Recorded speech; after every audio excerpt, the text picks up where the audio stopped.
Conversation about your doctorate because people can't find your dissertation online.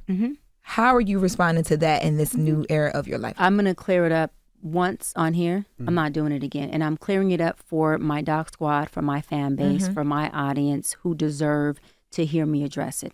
For the folks who have already made up their mind to not like me or not understand me, listen, I don't give a fuck what your narrative is. I would like for you to recreate it, double down on it, and run that shit.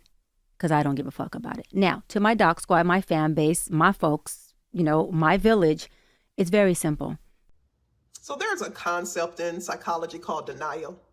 And this is a defense mechanism where a person will reject or distort reality because the truth threatens the ego or identity they've built for themselves. As a licensed psychologist, and I know other mental health professionals would agree with me, as we're watching this Cheyenne Bryant situation unfold, there's another layer going on, and we call that cognitive dissonance. That's the mental discomfort that happens when someone's reality conflicts with the story they've told themselves, the story they've told the world. And instead of correcting it, people will double down on the narrative that they've created because admitting the truth would require them to confront shame, loss, embarrassment, and even the collapse of the entire identity they've built for themselves.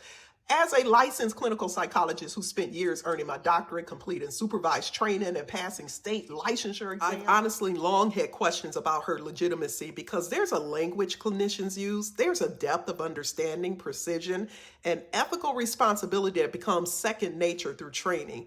And when someone repeatedly misuses terminology or speaks in ways that don't align with the foundational clinical knowledge you get from education and experience, it's going to raise flags for those of us who are actually legitimately in the field. And this is why credentials matter, not for ego, not for elitism, but because people are trusting you with their mental health, their trauma, their vulnerability, and their healing. And I mean, let's be for real. The woman clearly has the charisma, the communication skills, and the presence to have been able to build a platform without misleading the public about credentials she may not possess.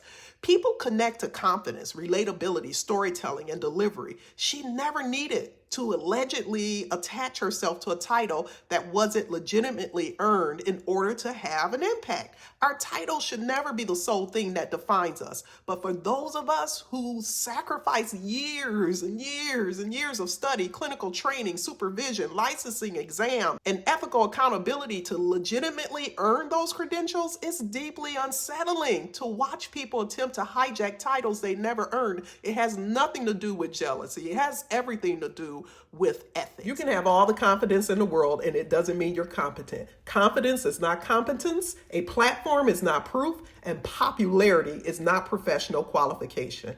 We've got to do better, y'all.